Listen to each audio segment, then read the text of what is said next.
And then Schwarber, a home run that went 444 feet. It was like 30-degree launch angle, about 112 miles per hour. It was a laser he hit out, man, an absolute laser he crushed. But Taijuan Walker yesterday was fantastic for the Phillies. And remember, he came in, he was going to be their sixth starter, and then Ranger Suarez got hurt and pushed him back in the rotation.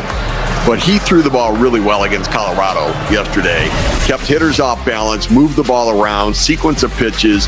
I was really happy for him. He's a good guy, and I know it's been a struggle at times in Philadelphia for him, but he did a great job. They win 3-1. Alvarado loads the bases in the ninth and gets out of it.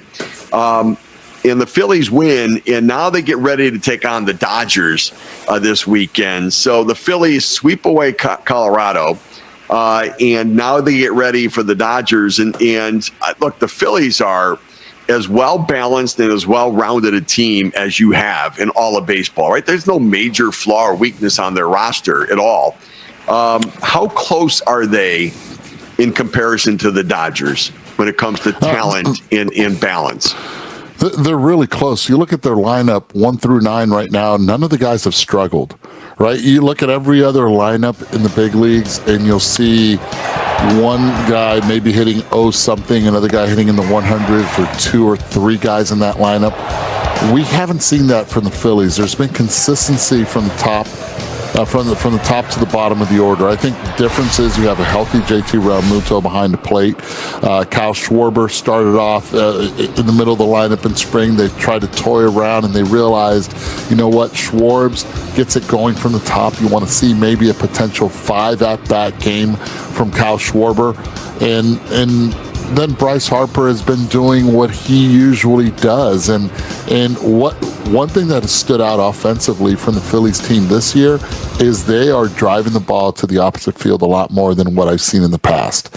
And just that combination of being able to stay up the middle, not trying to pull off baseballs, and knowing what scares me about the Phillies if I'm playing against the Phillies is that window of greatness seems like it could be closing on this team when I talk about the personalities of Schwarber and Castellanos and stuff like that. And I think that'll play to let's do this and let's do this now.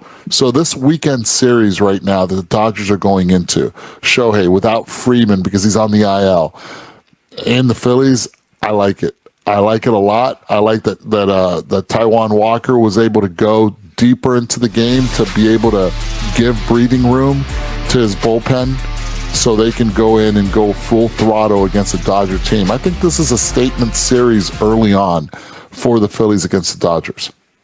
So you've got Yamamoto on the mound against Jesus Luzardo in game 1 of the series. Then it's Aaron Nola against Sasaki in game 2 of the series. And then Glasnow and Christopher Sanchez in game 3 of the series. Really good matchups. I think, Christopher Sanchez is an underrated guy for what, people I don't think really understand how good a pitcher he is and how he's gotten better every year and really started to blossom. And Luzardo in spring training, they were raving about him in Phillies camp, throwing 96, 97, 98 miles per hour, back like that healthy guy we saw back in the day with the Marlins. And so he's completely healthy right now, throwing the ball great. And so, for Yamamoto, I'm interested to see Sasaki. It's been a tough go so far of getting him in the strike zone. And in Philadelphia, that could be a really tough place for him to pitch. Yeah, it could be a hostile place to pitch. And this is the first time he's going on the road. I'm not going to count Japan as being on the road. And it's going to be to the most hostile place he could probably pitch in all season. And that's how this ballpark can play for you and against you with the Philly fans. And I expect it to be the toughest place for him to play. They're on you.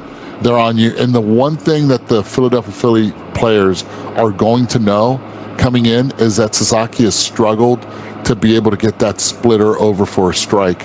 And the scary part about it is the 2 times that he's taken the mound already, players have been able to recognize that pitch and they're not swinging at that pitch out of the zone. He has to prove to the big league hitters that he can throw that pitch for a strike. That's number one. That's the most important part. Yes, you have that 97, 99 mile per hour fastball. You can touch 100, but major league hitters are not intimidated by that. It's the splitter. Yeah. Can you throw it for a strike? If you can, you're going to get chases. If you can't, they're going to take it as soon as they see that there's no spin on that ball. Yeah. It's interesting. You think about Sasaki, and he was a great get for the Dodgers, and nothing about what we've seen from him so far in any way diminishes what I think he can ultimately and will ultimately be as a pitcher. But there is development that needs to happen with him. And he acknowledged that when he was looking at the teams that he was considering. He talked about teams that are good at developing pitchers. I know I'm going to need some development. He wanted answers about his velocity and maybe why that fell off a little bit. But you start to think about, how do you manage him? And hypothetically, it's going to be tough in Philadelphia. If it's a tough start in Philadelphia, then that's now a third tough start. Like, how many tough starts do you give him before you look at it and say, geez, we've got all these other pitching options here. Dustin May looked great when he started the other day. We've got Gonsolin. Right. We've got all these guys that are coming back. Maybe we should send Sasaki down to the minor leagues. And what does that do to the young man? I mean, it will feel like a failure. He'll be fine. Yeah, you think so? I really believe, he'll be fine when it comes to that, because look, who Sasaki is as a player, he understands. He's already achieved greatness in Japan. He's going to go out and learn from every start. And what I like about it is he sits next to Blake Snell on games that he doesn't start. He talks to him. He listens. The interpreter's right there. He'll sit next to Yamamoto. I guarantee you he's having conversations with everyone else. Now, this is the thing. He has to understand that he belongs.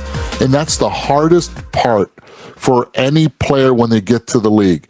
Once they understand, some guys it comes quickly, some guys it takes time, that uncertainty of saying, do I belong in this league or not? And the other day he showed emotions. It almost felt like he got teary-eyed a little bit, and you're like, oh man, he has to understand that his stuff plays, and he has to trust that he can throw that splitter for a strike, not try to overthrow it. Just throw it early on for a strike, and I guarantee you guys will start chasing. But if he doesn't, then that's where the big league at-bats come into play, especially against really good teams like a disciplined Philadelphia Philly team. Yeah. Now, here's the thing. Like, as a general manager, I don't want him to have to go to the minor leagues. I think there's so much negativity that would come with that. Right. However, if you send him to the minor leagues, it gets him out of the spotlight at least a little bit. Although, the Japanese media will follow him, and he's going to get asked all the time about the failure, quote unquote, failure of getting sent down to the minor leagues.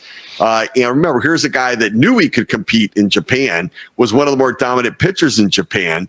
And so, but I think it speaks to the human nature of that self-doubt that can creep in when something doesn't go right. When you start to go wrong, and you start to focus on the things that are going wrong instead of what you do right all the time, it can start to snowball on you.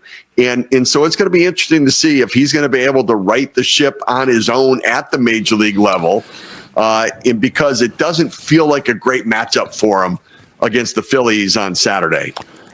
It's going to be interesting to see. The one that I'm curious to also watch is that Sunday matchup, because Christopher Sanchez is the real deal. He came into spring training throwing harder than he did last year.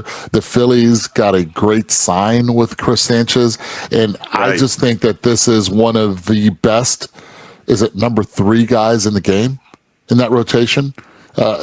Is he at number 2 right now for them?